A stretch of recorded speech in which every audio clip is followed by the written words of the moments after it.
Welcome to the NHL Wraparound podcast featuring Neil Smith, President General Manager of the 1994 Stanley Cup champion New York Rangers, and longtime ESPN NHL veteran Vic Morren. Together, they share no-nonsense opinions on news and issues around the National Hockey League. Whether you're a casual or diehard fan, each episode of NHL Wraparound will leave you more informed. Now, here's your hosts, Neil and Vic. Welcome to NHL Wraparound. Vic Morren, Neil Smith. Training camps will be opening up in a week. A lot of other news around the NHL to talk about. And as you know from our summer coolers, we have blanket coverage going on throughout the NHL, and that will be continuing through the end of the 25-26 season. And speaking of our summer coolers, one of the teams we paid a lot of attention to was the Dallas Stars. And Neil, you and I had made the point that the last three springs, the Stars always appear to have been really well positioned to win their first Stanley Cup since 1999. Something always appears to have gone wrong at just the wrong time. And our next guest is going to be looking to change that narrative in the spring of 2026. And that's probably one of the main reasons why there was a change in Dallas, because they just couldn't push it over the goal line. So hopefully our guest, Glen Gulutzan, welcome in. You're going to be the man now in charge of trying to get that ball across the finish line. Yeah, it's, you know what? It's very exciting. Obviously, Neil, when you're, part of this league and you're getting a job as a head coach, you usually don't get to take over a team that's 106 point team, been to the Final Four 3 years in a row. You don't usually get that. You know, you've got to take over a rebuild, or you're. So this is especially for a guy like myself to come into a situation. Obviously, I've been here before, but to come in with a team like this is pretty special. It's actually really exciting. A totally different situation for you, Gully, because the first time you were in Dallas, of course, you had coached the Texas Stars, and then they made a change and brought up their AHL coach, which was you, and then they made a management change in your second year, which led to you leaving Dallas at that point. But what do you think, or not what do you think, what were the conversations like between you and Jim Nill? Not exactly, but I mean, when you walked in there and said, okay, Jim, you're going to interview me, you remember I'm still the same guy you fired a few years ago. Well, that did cross my mind, and I actually I did walk into the same room that I was fired in when I came to interview here, and it did dawn on me that I was walking into that room, and but the situation was a little different. Obviously, Neil, that it was 13 years ago, 2013. And when I was here, I'd only worked with Jim. Jim and I were together. Joe Nieuwendyk was the GM who hired me, and Joe was here. And then when Joe was let go, Jim came in, and for about 3 weeks, Jim Nill and I met before he let me go. Now, my contract was up. I had a month left. Jim was, either going to resign me or he's going to let me go. But we had talked. We'd kind of talked for 3 weeks and talked about the players and the team. And, I was a young coach back then, but he brought me in on a Tuesday. I can remember it was after the long weekend. And he said, hey, I'm going to let you go. I'm going to bring in somebody else. And you know what? At that time, it was the right decision. And, I was just a young coach coming into a league, and this was a pretty veteran team. And, I needed a little bit more experience, and you don't know that back then, but certainly it happened. And, but there was a little rapport there, I guess, with Jim and I. And then when you move on and 13 years later and you see each other in Dallas, and, I was in Edmonton, I think it opened his door to to bring me back. Now, I will say again, it was a little surreal to come back to my old office, and I had a few little chuckles to myself when I did come back in here. Any reminders for you from your previous stay in Dallas that were present when you walked back in? Well, you know what? It wasn't really anything. Everything looked the same and that. But what was really striking to me, and I said this to a few people now that since it's happened, is I was here when development camp was on, and so obviously Dennis Sotart was the second equipment guy when I was here. Now he's the head guy, and so there's some familiarity. Stretch Jason Radman was our head liaison here, our head team ops guy, and he's still here. So I had a great relationship with him. Mark Janko and Scott White were both in the organization. They're assistant GMs, and I had a relationship with them. Scott White was my general manager in Texas. So I had a real good rapport. But what was most striking, Vic, was development camps on, and I poked my head in there, and there's Jordie Benn, who I had in Texas as a rookie. And then, Verne Fiddler walks through here, and Verne was around and with the alumni, and I had Verne here. And then when I looked at the American League staff, they had Max Fortunas and Travis Morren as the assistants. I had both those guys in Texas, and then they hired Toby Petersen, who I had here in Dallas. So I was surrounded by guys that I'd been around and players that I'd coached who had now moved on into the coaching realm. So it felt very comfortable knowing that all these people around I had at some point in my career as their coach. So that was a little bit neat for me. Before Neil takes you through the next part of our discussion here, Neil, I just wanted to ask you, because in your tenure in New York with the Rangers, you only had 4 head coaches. And could you have seen a circumstance similar to the one that Glenn has described, that you could possibly have rehired somebody that you had let go previous?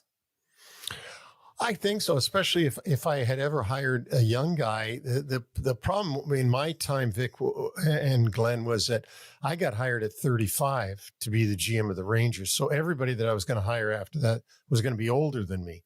And certainly Roger Neilson was the first hire, and a Hall of Fame coach, got me through those first few years. If it hadn't been for him, I don't know if I would have even lasted more than a couple of years in New York. And then after that, of course, we after Roger Neilson, we got Mike Keenan for that 1 year that everything went right. And then after that, Colin Campbell, who I'd known for a long, long time. And then I ended my time there with John Muckler. But so literally all of those guys were older than me because I was the young guy, much the same way as Glenn was the young coach in that situation. Now he's had 13 years to hone his skills.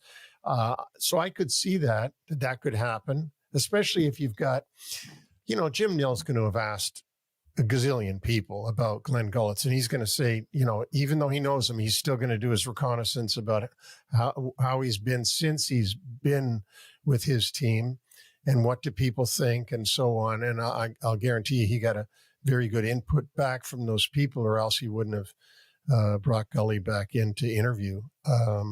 So Gully, I got a little bit of a complicated question for the listeners. You and I were in the ECHL. You had my favorite franchise, the Las Vegas Wranglers, and your manager was Billy Johnson, right? Yes. And quite a character, Billy Johnson, and the stuff you guys did in Vegas, playing games in the middle of the night, and having that. Who's the governor from Illinois? Blagojevich. And you had a night where it was orange jumpsuits on all your players.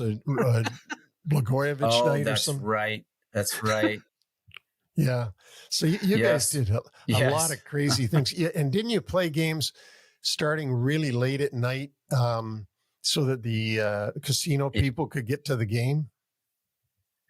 Yeah, we did some unique things there, and I I will tell you that we had a midnight game. So just imagine this. I think morning skate was at 6:30 p.m.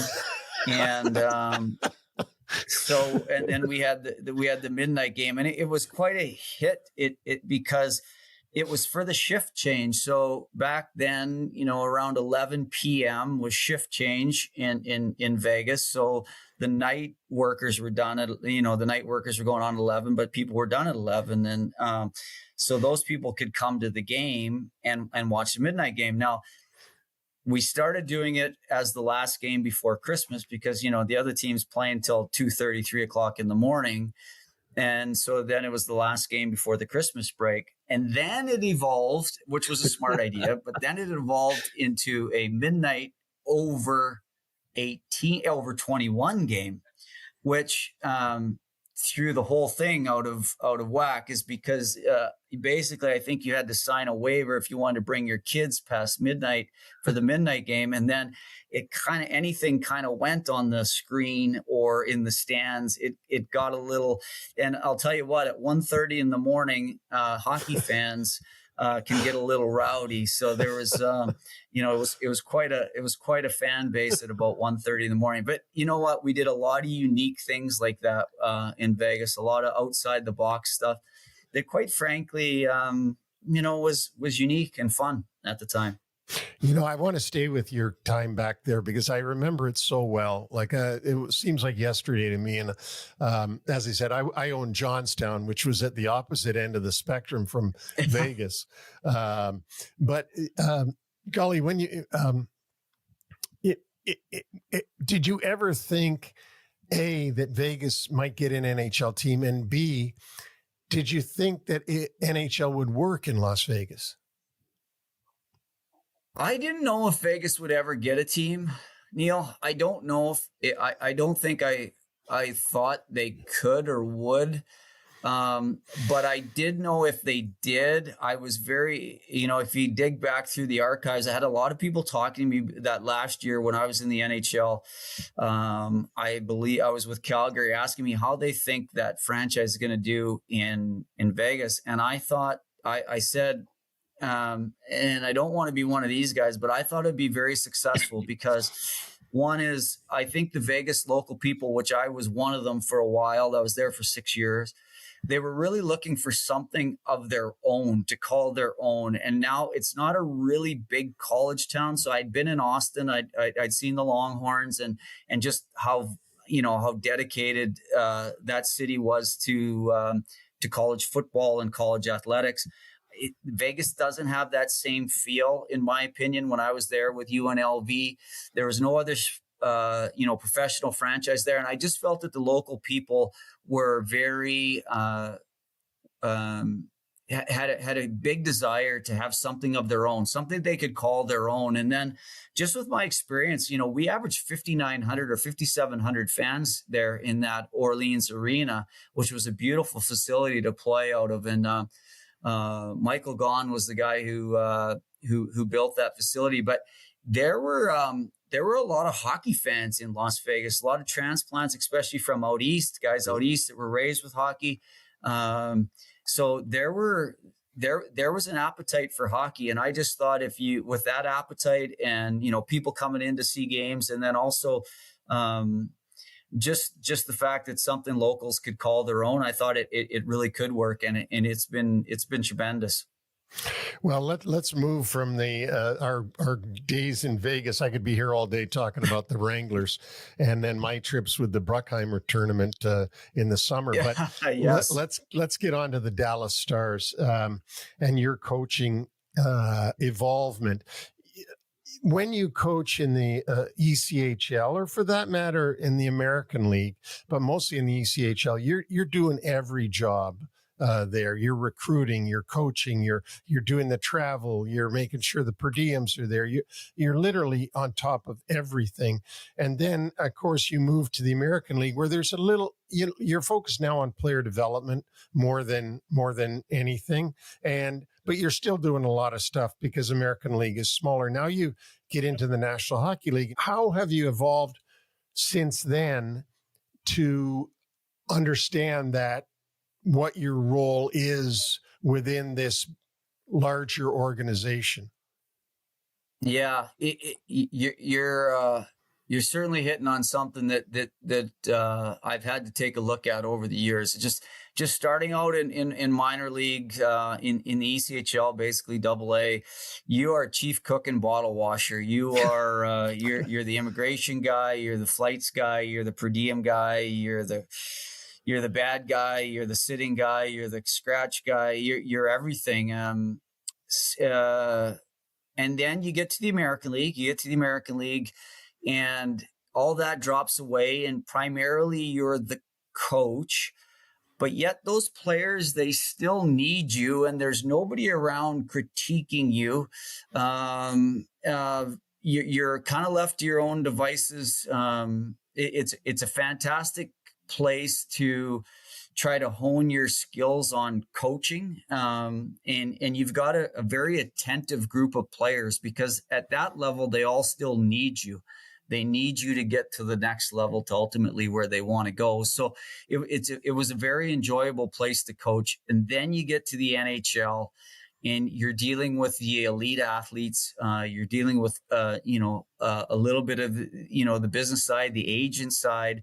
And then the two biggest adjustments that I felt for young coaches, especially when I came up, was the schedule, of how demanding an NHL schedule is, how many games, game after game, Tuesday, Thursday, Saturday, Monday, Wednesday, just it goes on and on and on. There's not a lot of practice time. And then how big your staffs are and how many people are around. And then you add in the media. You go from basically doing everything at the minor league level, and literally everything, to you're managing a bunch of people. You got strength guys, you got conditioning guys, you got three medical guys, three equipment guys, you got sports performance people. You got your GM and your two assistant GMs. And so it becomes this big entity, and combine that with the demands of that schedule. It is like three different leagues. It's really three different leagues. It's just three different skill sets almost. And I'm not sure how much one prepares you for the other. I think the East Coast League prepares you to work. The American League allows you to coach a little bit, and then you have to manage and coach at the highest level, schedule players and staff. In between your two stints in Dallas, you had 2 years in Calgary in 2016, 2017, made the playoffs. One of those 2 years, you had the ability and the privilege to coach Johnny Gaudreau, Matthew Tkachuk, Sam Bennett, amongst others. But in those 2 years in Calgary, how did you feel that transition has helped you now that you're back in Dallas again? Yeah, that was a good transition. We had a lot of really good, those players you mentioned, obviously very good young players. That helped me. That stint helped me certainly. It got me to look at the new player almost. When I first come into the league with Dallas, we had an older team. I had Jaromir Jagr, I had Ray Whitney in Dallas. They were both my age, and coming into Dallas, I had young Sam Bennett, I had young rookie Matthew Tkachuk, obviously Johnny Gaudreau, a young great player, Sean Monahan. So it helped me work with the younger stars of the league. And just what their mindset was compared to, the Brendan and the Morrows and the Jagrs and the Whitneys and those guys. It kind of filled in a gap for me to see these great young stars and how they viewed the game as young players. And I think it really helped me, even as I went on to Edmonton, now working with Connor McDavid and Leon Draisaitl from a young age. It helped me a little bit see the development path of young players, and where they could go, where they could benefit from some of the older players I coached in Yarmouth and give them some of that experience along with, so bringing that to Dallas, I see a full spectrum here. I see, Jamie Benn and Tyler and Duchesne, who are great players on the late, mid-30s side. And then I see great young players and, obviously Johnson and Harley and coming and these young guys coming. And then you have those mid-range guys, obviously Rantanen and Hintz and Robertson that are coming. And then, there's so many good players here. So I think those experiences, working with young, working with old, anytime you get experience, it's a valuable thing. But I've been very fortunate, the Sedins and players like that, to work with some of the great older players, some of the great younger players, got to watch their development. And now in Dallas, we have a real blend of player of those types. So for me, I've worked with all those genres. So it just helps you go into a locker room and know what maybe each player at different age groups is kind of thinking and what they might need. Before Calgary, there was Vancouver, and after Calgary, there was Edmonton, and you joined the Oilers after they finished last in the power play, 2018, 30th, dead last. And in the 7 seasons that you were there, they were in the top 5 times, best 3 times, NHL record in 22-23, 32.4%. But obviously you got a little bit different dynamic going here in Dallas because you had McDavid, you got Draisaitl, and you had Evan Bouchard at the point, and you could see the way that power play was structured. But pretty much they would be out there for at least a minute and a half of every power play. And in Dallas, you mentioned all of these players that you have at your disposal now: Duchesne, Hintz, Rantanen, Johnson, Harley, Benn, Sagan, Bork, Robertson, and Heiskanen. And this is almost an abundance of riches in that you are truly going to be able to send out 2 very proficient units with the man advantage for this coming season. Yeah, the one thing that I've done, and at least I had some really good guys in to show me the way in Edmonton a little bit, and even before that, I've got to work with John Tortorella, and I've got to work with Ken Hitchcock and Dave Tippett. Obviously young coach in Chris Knoblaw, Jay Woodcroft. I work with Mike Sullivan, so. I know when I got to Edmonton and we started that power play, Todd McClellan actually was the coach. So you had another name in there for myself. And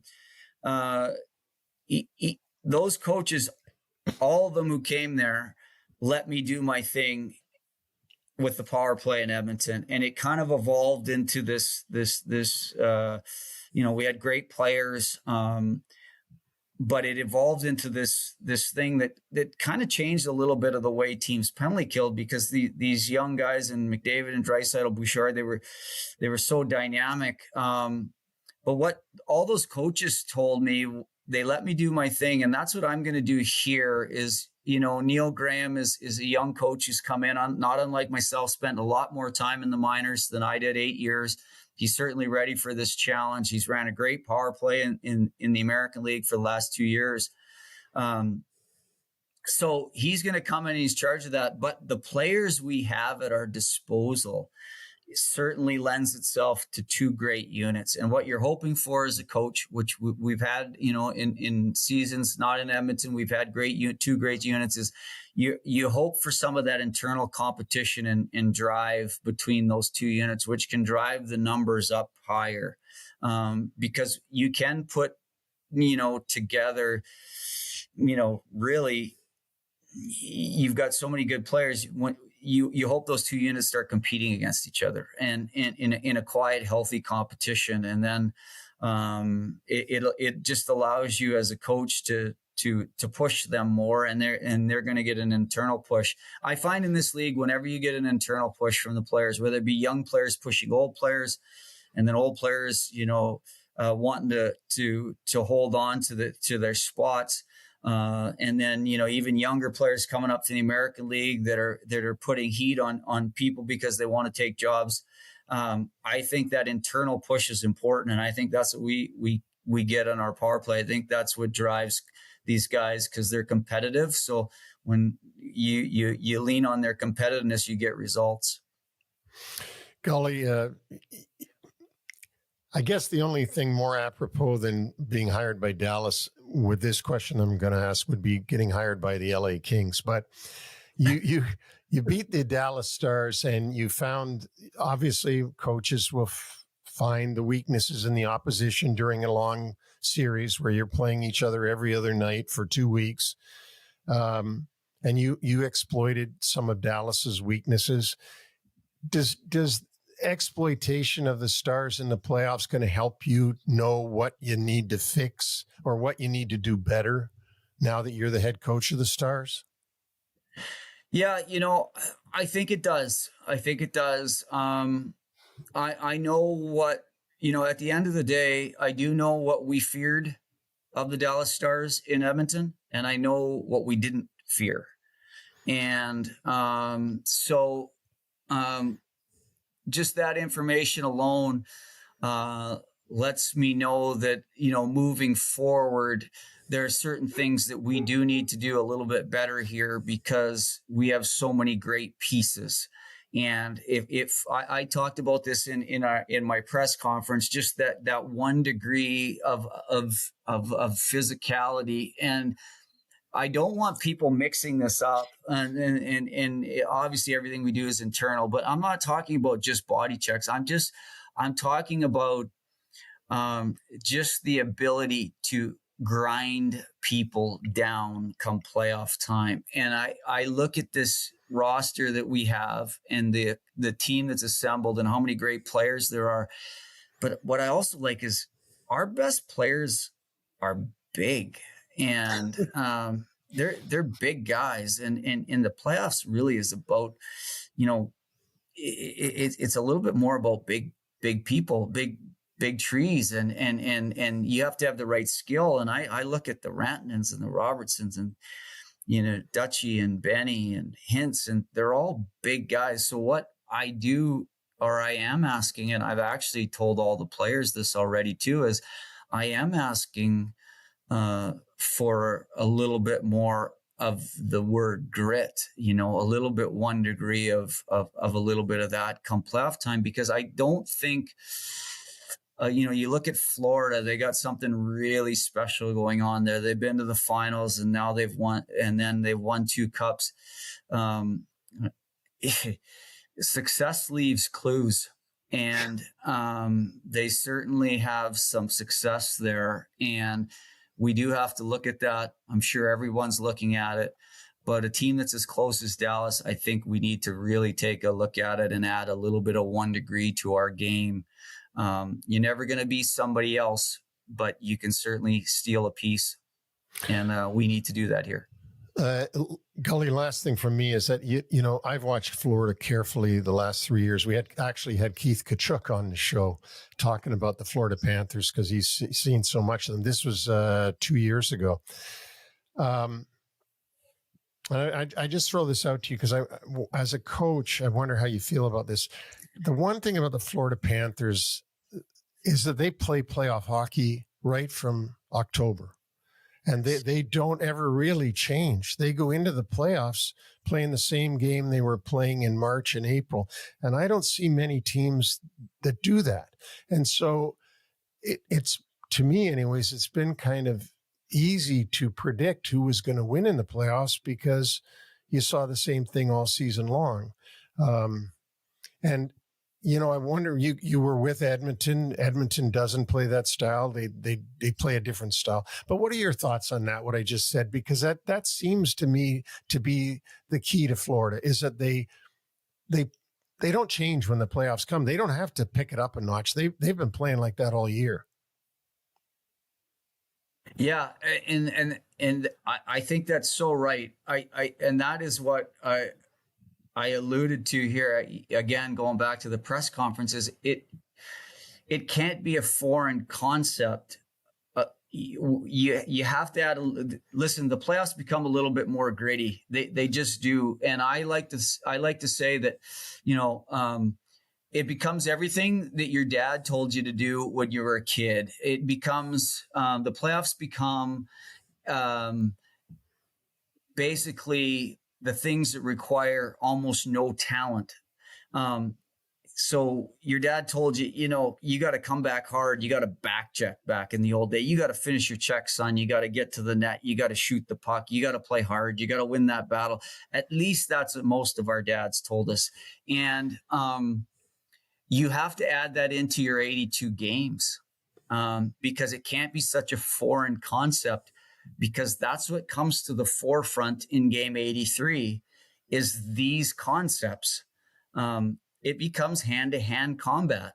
It really does. And the farther you go, the more it becomes a wrestling match between two guys on the mat for 3 minutes. So you have to be able to wrestle in those 3 minutes. You do.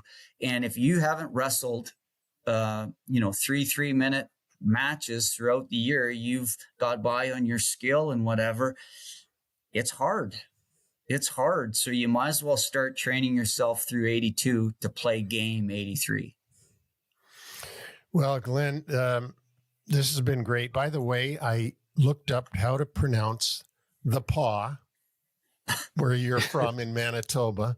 I'm sure there's a lot of people say, where is the pass? Well, I'm gonna say one thing. So I have to say this. So I was born in, they call it pass, but it's the Paw. It's a French name. I was born in the Paw, Manitoba, but I was raised in Hudson Bay, Saskatchewan. So my mom was in the Paw, visiting her sister, and I was born there. So there's a whole bunch of people. And hey, Neil, there's a picture of me in my Oiler outfit in the rink in the Paw, Manitoba. But there are a bunch of people born in 1971 asking, has anyone went to school with this guy? Has anyone seen him in a school in La Paw, Manitoba? And the answer is no, because I was raised in Hudson Bay, Saskatchewan, which is about an hour and a half south, a town of 1,200 people. Now, I do have to say this for the town. I work a hockey school there. We've done it for 17 years. We get 130 kids every summer. And the grief I've been taking from the mayor and everyone of that town was, everyone thinks you're from the Paw. You have to tell people you are from Hudson Bay. So I'm telling you now, I'm a Saskatchewan guy. I'm from Hudson Bay, Saskatchewan. And the people in Hudson Bay are choked that the Paw gets mentioned. So I'm just setting the record straight. Yeah, well, then I can't use what I was going to say, which was my mom was from Winnipeg. So What's I thought that? we had that. My mother, who taught me hockey and was a hockey player, is from Winnipeg. And so I thought we had that in common in the Manitoba thing. My mother, of course, moved on to Toronto after World War II. But the connections you have in especially in Canada. But, one last thing, guys, there is a number of players playing in the league right now that were born in a place where their parents just happened to be at that time. And they didn't, because you'll look at a guy like Kesselring, the defenseman that was traded from Utah this year. And Vic, he's from a southern place like that obvious. I think his dad was playing in the ECHL or something, and he was born there. And then Ryan Hartman, who was born on Hilton Head. So I mean, I'm sure he didn't learn his hockey in Hilton Head. No. So you get that a lot now. You get players that just happen to be, I guess they were born when their parents were at their other house and not the one that they preside at. You might have started a trend there as well. See. Yeah, you didn't even know. You know what? I got 2 kids born in Las Vegas, so that's always a conversation starter, especially when you're up in Canada, and my kids got to on roll call got to say they're born in Vegas. It was always a treat for them. Yeah, when you play the Golden Knights, do a lot of the old Wrangler fans come to see you? You know what? I run into them all the time. And it just goes to the hockey fan base there in Vegas. It's what a great fan base. I run into them all the time that remember the old Wrangler days. Well, Gully, thanks for doing this. Like we're so happy for you and for this opportunity. And you've got a heck of a division to play in, though. I mean, that's a very competitive division, and it's going to be really fun to watch you coach this year. And hopefully, when you come to UBS Arena, I haven't looked at the schedule to see when it is. We can perhaps meet up and say hello in person, because I'm at every game for the Islanders. Yeah, I'd love to make sure we see each other. We usually do once a year when I'm coming out east there. Yeah. Well, we really appreciate. Thanks, Vic. Thanks, Neil. We appreciate you doing this, and we wish you all the luck in the world. Yeah. Thank you very much, guys.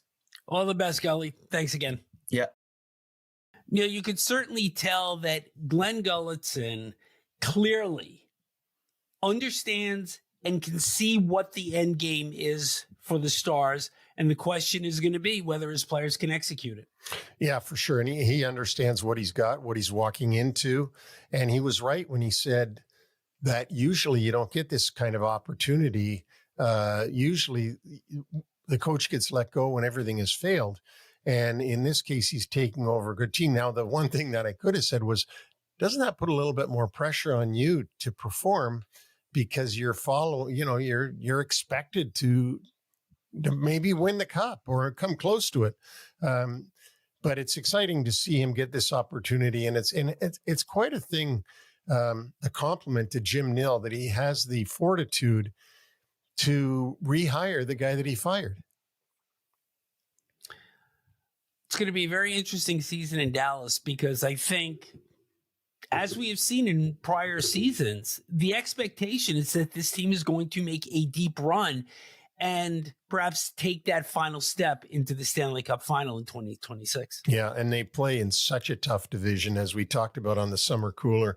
But it's going to be interesting. It's going to be fun.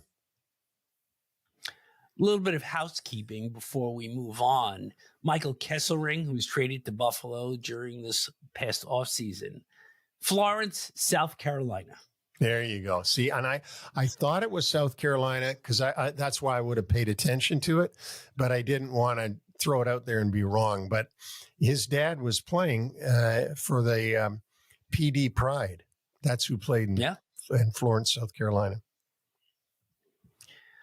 Other news from around the NHL. We start off with a sad note that last Friday, Hall of Fame goaltender, Montreal Canadian legend Ken Dryden passed away from cancer at the age of 78. This came as a surprise to a lot of people. And of course, we had Scotty Bowman on only a week ago on our Hall of Fame series, and he had no idea that Dryden was this ill. Well, Ken was a very, very private guy, and he probably didn't tell people. I talked to a number of people who knew Ken real well. I knew Ken, but not, I obviously didn't play with him or anything. And they all said the same thing. He's a very private guy, but we will miss his intelligence most of all, because of all the people who are in this great game. Ken was one of the deepest thinkers that I think you'll ever meet. Politician, Author, big goalie for his time in particular. And, you think of the Gump Worsleys, the Roy Waters, the George Hainsworths of their day. I mean, he came in, he was 6'4", came up late in the 70-71 season, went 6-0 for the Canadians before going on to lead them to the Stanley Cup over the Chicago Blackhawks, winning the Conn Smythe Trophy even before he won the Calder as the Rookie of the Year the following season. But there was this really remarkable dignity that he had about him in net. And I even remember playing goalie in street hockey, and I used to rest my blocker and my glove hand on top of the stick and with my chin on top of my two glove hands, similar to the way that he did. And there was just such a charisma about his presence. Yeah, there sure was. And Ranger fans, of course, always talk about how Doug Risebrough hit Bunny Larocque in the head in warm-up, and that forced Ken Dryden back into the net. And, of course, the Montreal Canadiens never looked back. That's one of the folklore stories of being around the New York Rangers. He had some memorable books also, most notably The Game, which is regarded as one of the finest sports books ever written. And it was basically a daily account of the Canadians in that final Stanley Cup year of 78-79. But he also wrote Scotty Bowman's autobiography. Yeah. I mean, and the first book that I had read of his was one that he did with Mark Mulvoy of Sports Illustrated at the time, called Face Off at the Summit. And that was a daily account of his experience during the Super Series that was played in the fall of 1972, which, of course, Team Canada managed to win the final 3 games, all winning goals by Paul Henderson. And Dryden was in goal at the end when Henderson won Game 8, as it turned out to be the Team Canada winning 4-3-1. And of course, Ken Dryden was the color commentator at Lake Placid for the 1980 Miracle on Ice when the USA won gold at that. So what an amazing life he led. Working alongside the legendary Al Michaels. Yep. For ABC.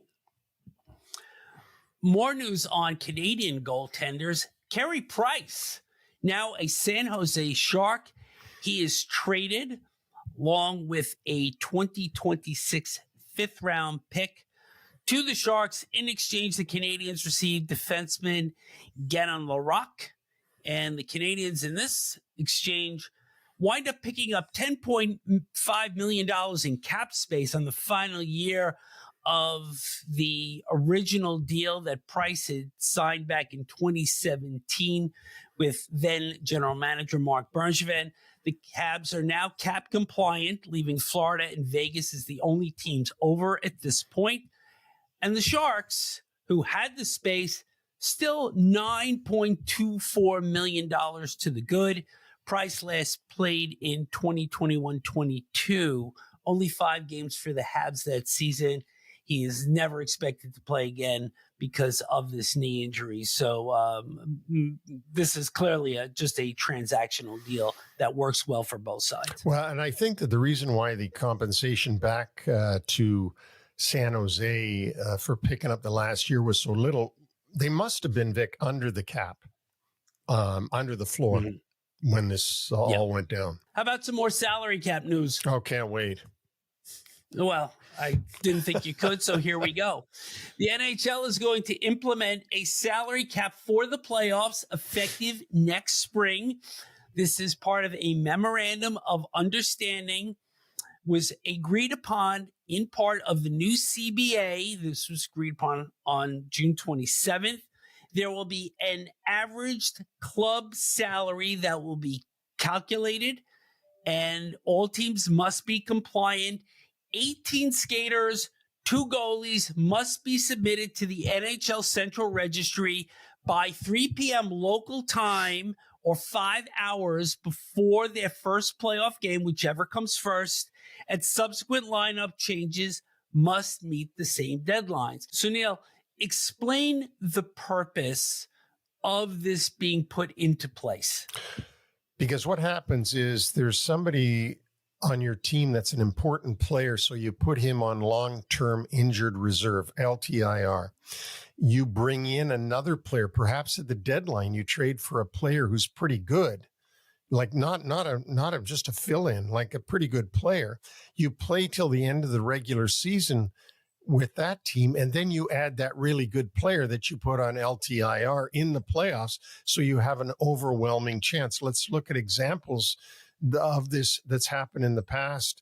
Of course, Kane with Chicago in 2015, Nikita Kucherov with Tampa Bay in 2021, the captain of the Vegas Golden Knights, Mark Stone in 2023, and then, of course, Matt Tkachuk this past year in 2025. There's been a lot of griping from other clubs from around the NHL, but you have to credit the general managers of the 4 clubs that you just mentioned, because it was legal. Yeah, and you do everything you can that's legal that benefits your team. That's your job. Let's transition over to some fashion news, because the NHL is relaxing their dress code as part of the new CBA. And I think one of the things that makes the NHL so unique is the way their athletes appear when they are walking into and out of arenas in suits, in ties, in jackets. And certainly there have been players that have had some pretty different expressions with their suits. And we could look at David Pastrnak and Austin Matthews, William Nylander, and PK Subban even before that. And you just hope that this relaxed dress code does not take expression too far in the other direction, because I believe, and I think you believe also, that the suits really make the NHL special. I do too. And the uniformity of everything in the NHL has always been important. So what one guy does, they all do. So we'll just see if we start to see a lot of individualism because of this, and how far some people push it. It'll be interesting to see if it gets pushed too hard, if it gets reeled back in a little bit too. Yeah, we'll see. We'll just have to see. You know, COVID did a lot of things to everyday dress for everybody that relaxed it. So I guess the NHL is just trying to catch up with the fashion in normal society. More fashion news. The Seattle Kraken have introduced an alternate jersey that glows in the dark as a nod to bioluminescence, the emission of light by living organism through chemical reaction commonly found in sea creatures. Thoughts? That's way above my pay grade. I mean, uniforms that glow in the dark because this reaction is found in sea creatures. I guess it goes with their name, the Seattle Kraken. I thought you just wanted to hear me say bioluminescence. I did. I like the way you said it too. Thank you. Anyway, the Kraken will debut that jersey on this November 1st against the New York Rangers, and they will wear them 11 other times this season. And the Ottawa Senators have also unveiled an alternate red jersey that they will wear at least 4 times on Ignite the Red promotion nights. The first time they will wear that jersey will be October the 16th against both teams, Seattle. Maybe one can wear glow in the dark and the other one can wear Ignite the Red. You're going to be paying attention, though. I am. The U.S. Hockey Hall of Fame class of 2025 was announced. Joe Pavelski, Zach Parise, Scott Gomez, Tara Mountsie, who was a gold medalist in 1998. That was the first ever year for women's Olympic hockey. And the legendary photographer, Bruce Bennett, will also be part of the induction, which will take place on December 10th in St. Paul. And Bruce Bennett is somebody that I promise we're going to have on this season, because his lens tell more stories than any photographer in the history of hockey. Well, like they've always said, a picture says 1,000 words. And Bruce has taken thousands and thousands of photos. With that, I'm going to close our show for today. Real good times. Special thanks to Dallas Stars head coach Glen Gulutzan for joining us. And of course, thanks to all of you that are listening out there or watching on YouTube. Reach us individually. Get us your email address. Do it at vic@nhlwraparound.com or neil@nhlwraparound.com. You know, all these podcasts are available on every platform you can think of, from Apple to Amazon to iHeart to Spotify, YouTube. And of course, a complete catalog of everything we do is always on NHLwraparound.com. So continue to get the word out. Please get people to subscribe. We want to make this thing grow and we want to keep doing it, which we're going to do. Sounds good from this end. The balance of the mini podcasts of the summer coolers will be coming out throughout the rest of the week. They are being received extremely well, and we thank all of you for listening in on those. Next week, Hockey Hall of Fame edition returns with member of the class of 2023, Pierre Turgeon. We'll look forward to speaking with you then.